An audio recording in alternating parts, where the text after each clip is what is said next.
Wine tourism. It is important to wineries and maybe even more than you think. Is it time to rethink your wine club? Yes, it is. Rethink it. Do it now. And what's the most underrated Napa wine? Well, VinePair has a list. They're big on lists, them and USA Today. Anyway, we're going to weigh in on this list. All that and more on this week's episode of This Week Uncorked.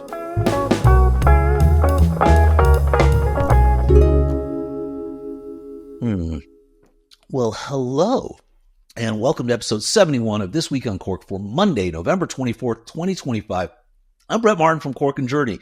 If you're not familiar, we're the number one source for Corkage fees, as well as winery reviews, wine reviews, restaurant reviews, regional wine clubs, and oh, so much more, regional wine guides, and oh, so much more. But, we also do this show. And with that, let's get right on into this week's wine news.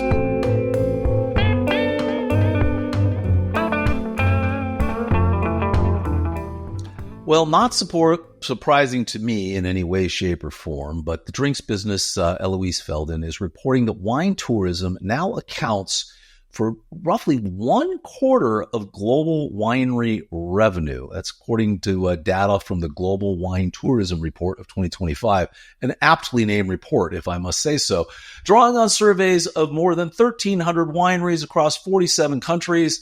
The report shows that tourism activities, tastings, cellar visits, vineyard tours have become a vital economic pillar, contributing to 25% of the overall revenue worldwide and up to 32% for non-European producers.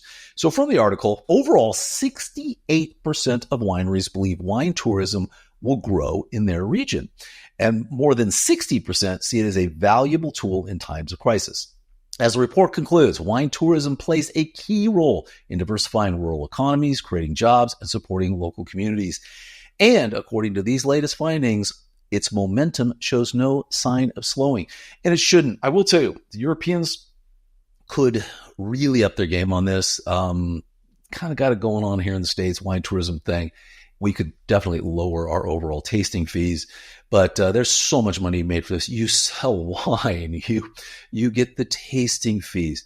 It is, there's so much that can be done, and a lot of wineries just don't seem to get it. I mean, being a winemaker there's a lot to it. I can't remember Steve Matthiasson's quote in the interview we did with him. We're going to put a link to that later on at the end of the show. But you're a grower, you're a producer, you're a salesman. Something to that effect. And that's kind of what it is. There's just a lot that you've got to do to make it be successful in the wine business. Wine tourism is a absolute huge part of that. So interesting article, and hopefully more in these hard times that a lot of winemakers and wineries are having. Doing something with this would be very, very helpful. Also, along exactly the same note, an article I stumbled on LinkedIn, kind of trolling for wine news everywhere. This was Christine Commons interviewed Lindsay Gay, and this is a transcript of it, of Clif Family Winery. It's about how the Napa winery grew its membership by 15% after replacing its old wine club model with a flexible subscription model called the Wine Drop. She talks about basically, they were looking at it and, they ran a little test pilot with 20 people saying, hey, instead of us just sending you 6 bottles that we're going to choose for you, what if you got to pick them? And what would that look like? Pretty interesting. Anyway, a boom, 15% increase in their overall membership and revenue. And from the article, the test also revealed an unexpected upside. Subscription members didn't just take their allocated shipments, they bought more. We found that our customers in the subscription were actually buying from us more frequently, Lindsay says. That was something that was really positive for us and actually part of why we want to move everyone to a subscription ultimately. I will tell you, we've been preaching this for a long time. Laguna Canyon Winery, JJ over there, he ditched the traditional wine club a long time ago, and he's got memberships that started, I think it's $100 a month. They used to be $50 at one time. Maybe he still has those. I'm not certain, but basically it's the same thing. You just would pay the $50, and it built up a balance in your account, or $100, and it builds up a balance in your account. Then you're going to buy wine. Well, are you going to buy exactly that dollar amount of wine? No, you're going to buy more. And so people buy more wine. They buy the wine that they want. It works out exceptionally well. One of the things when we rate our wine club rating, whenever we see a winery, we have a wine club review. The way you get 5 stars is you have customizable shipments, but just make them all customizable. Don't even say, hey, here's what you're sending you. Here's the 8 bottles or 6 bottles, or you're part of the 12 bottle club or the 3 bottle club, 2 whites and a red or 2 reds and a white or whatever. Just send people a list and let them buy the wines at the discount.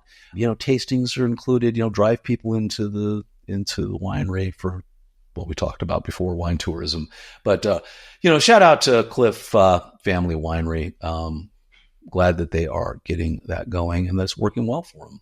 All right. And moving on with the wine news, 750 Daily, Kate Dingwall has profiling Jill and Steve Matthiasson. Love them, love their wines.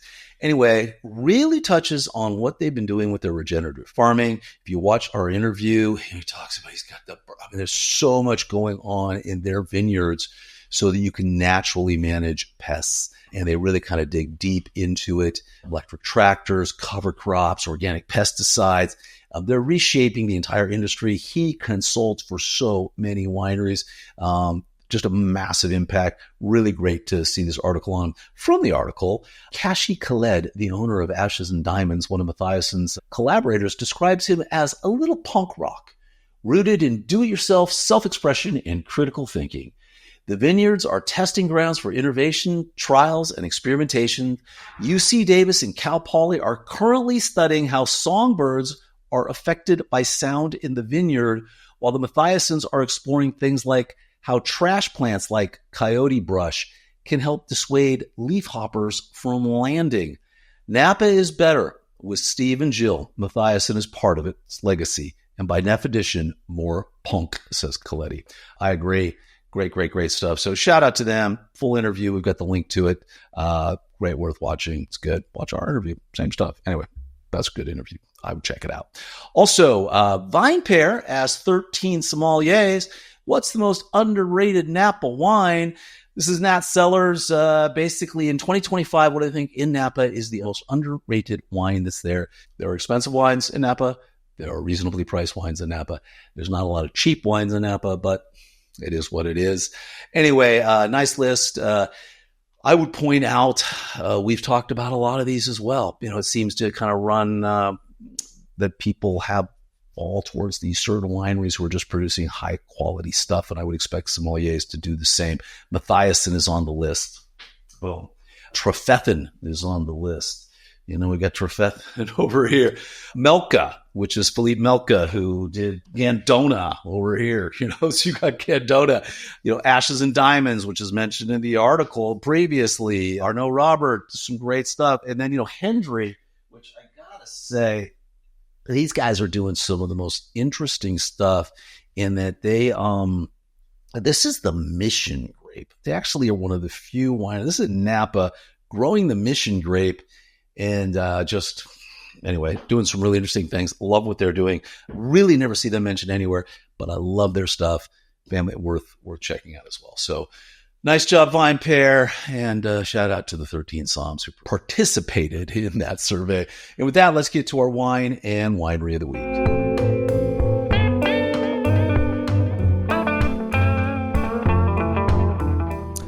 All righty, we are going to go to Chianti in Tuscany, to Tenuta di Mensanello. Anyway, lovely little place. This was kind of nice. It's really a very interesting little winery. They also have an olive oil press on site, and they're making their own olive oils. They're a little resort. We talk about these wineries that have hotels and resorts. They do a nice job. The tasting is, I think, $25, and it includes lunch. So kind of hard to miss out on that. And you're going to taste through like all the olive oils, and you're going to taste through a ton of different wines. Worth checking out if you are over in Chianti in Tuscany.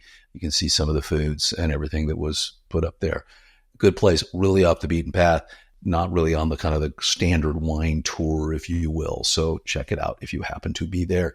All right. And then we're going to talk about the Sistri Chardonnay 2022 as our wine of the week, $26. Find it everywhere.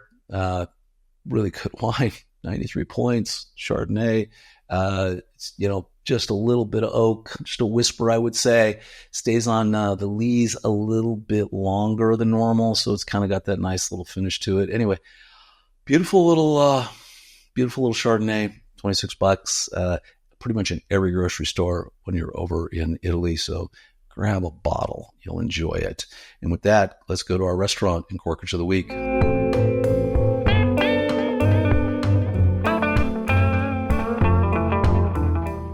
So I'm going to throw this one in here. It's kind of rare. This is a hotel restaurant. It's the Cosimo Rooftop Bar in Florence.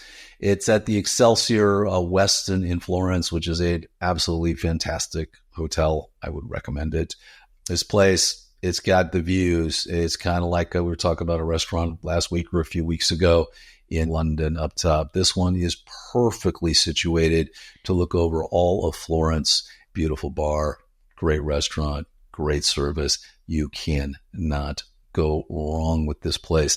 Wine list is amazing. I mean, this is just one of those, it's just a find because a lot of hotel restaurants aren't going to be all that great. But this one happened to have the location, it had the ambiance, it had the service, and most importantly, it had the food. So well worth it. So if you happen to be in Florence, this is kind of in the heart of it, not like right in the middle of downtown, but not far off the Westin Excelsior. Bop on over there and go to the Cosimo Rooftop Restaurant and Bar. And that's going to wrap up another episode of This Week Uncorked. As always, everybody, we really appreciate it if you would subscribe to us on YouTube, follow us on your favorite social media application. And hey, got that link to that Matthiasson interview down below. Check that out. Until next week, everybody. Cheers.